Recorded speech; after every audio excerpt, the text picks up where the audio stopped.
Shalom Jemaat GSKI Betaninginden, Manyar, Citraland, Sukomanunggal, dan cabang-cabang Betani sekota lainnya yang dikasihi dan diberkati Tuhan. Senang sekali hari ini saya berjumpa dengan Bapak Ibu Saudara kekasih Tuhan yang dikasihi dan diberkati Tuhan. Kita sama-sama akan belajar dari Matius 11 ayat 1 sampai dengan yang ke-6.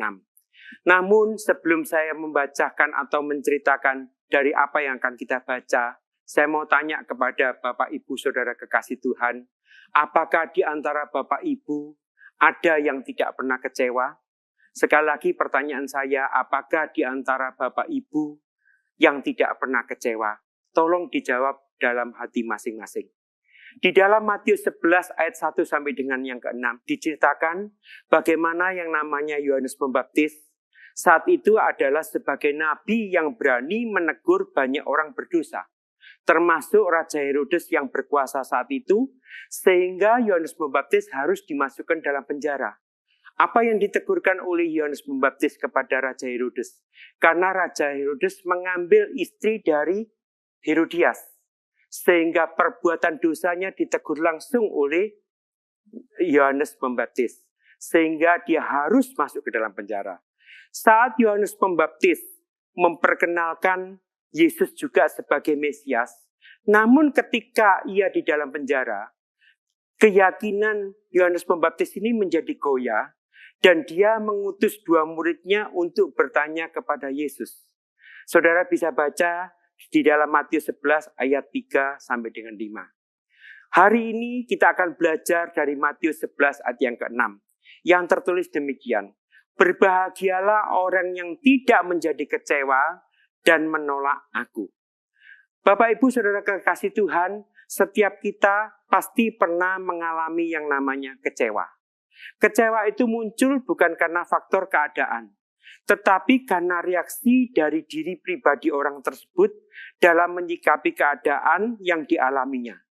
Dan rasa kecewa yang tidak terkendalikan dapat berakibat fatal, bahkan dapat menyebabkan tindakan yang nekat dan dapat menghancurkan baik diri sendiri maupun orang lain.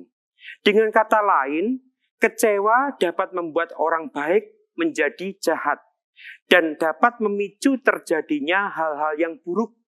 Bahkan tanpa disadari oleh pribadi yang kecewa tersebut, dapat bertindak di luar batas atau kapasitas, bahkan kemampuan dirinya sendiri.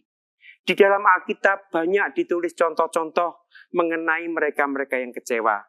Di dalam Matius 13 ayat 57 sampai dengan 58 dikatakan, orang Nazaret kecewa dan menolak Yesus, karena mereka menganggap Yesus itu bukan sebagai anak Allah, tetapi Yesus itu adalah sebagai anak Yusuf, sang tukang kayu.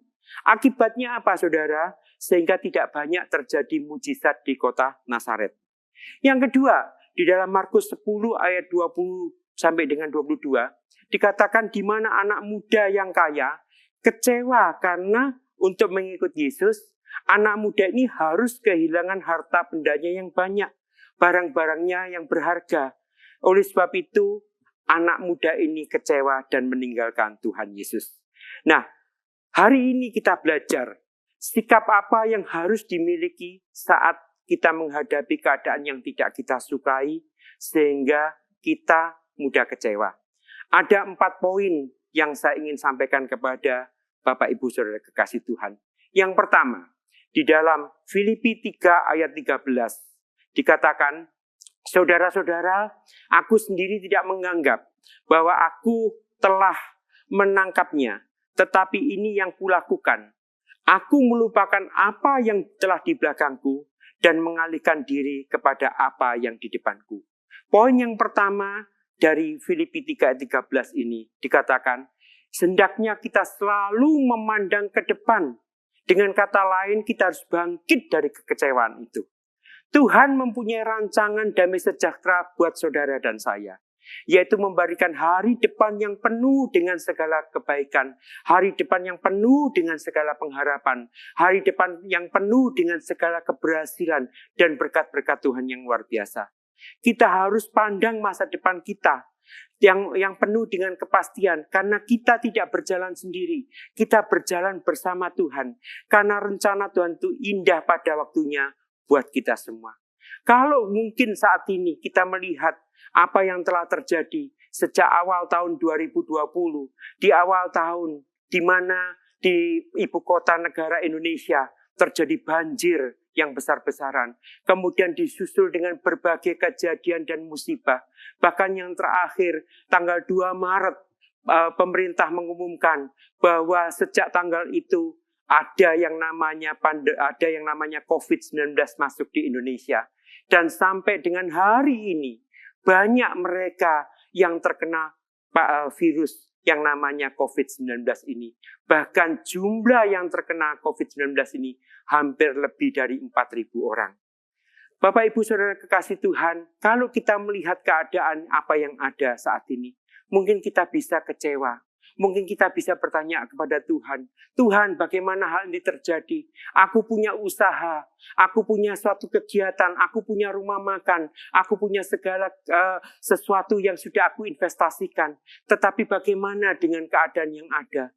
Bahkan kalau kita melihat kondisi yang ada saat ini, kalau kita baca di media cetak, hampir 1.600 hotel yang ada di Indonesia tutup. Hampir juga banyak perusahaan lain yang juga menghentikan produksinya.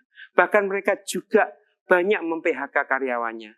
Namun saya ajarkan pada hari ini, biarlah setiap kita, jangan kita menoleh ke belakang. Jangan kita melihat apa yang sudah lewat, tetapi kita harus tetap percaya. Kita harus bangkit dari kekecewaan kita dan kita memandang ke depan.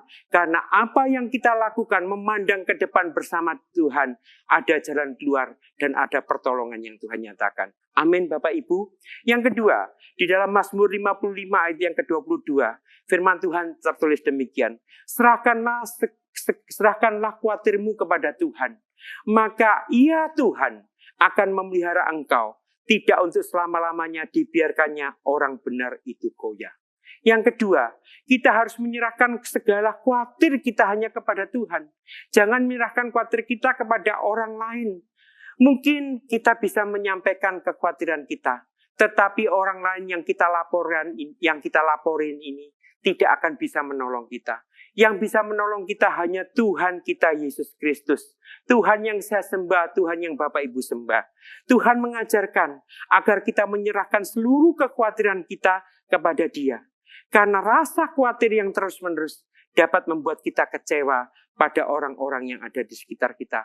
Bahkan juga kita bisa kecewa kepada Tuhan. Mungkin ada orang-orang yang di sekeliling kita membawa pengaruh dengan perkataan-perkataan atau pernyataan. Dan hal ini akan mengubahkan setiap pola pikir kita.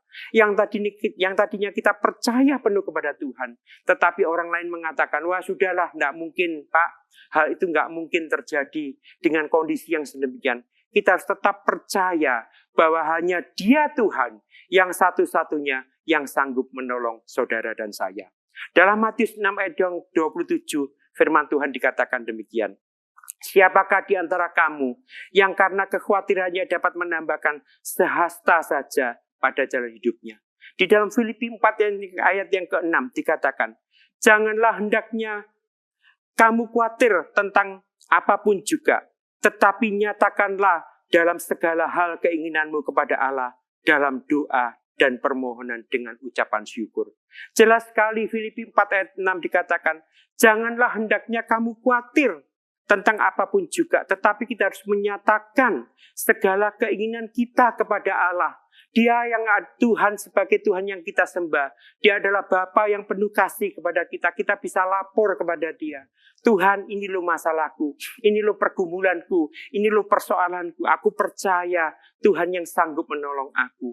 Dengan ucapan syukur kita kepada Tuhan. Dan kita senantiasa bersyukur kepada Tuhan dengan segala apa yang terjadi pada kita. Dan saya percaya Tuhan yang penuh kasih akan memberikan kebaikannya dan anugerahnya yang luar biasa.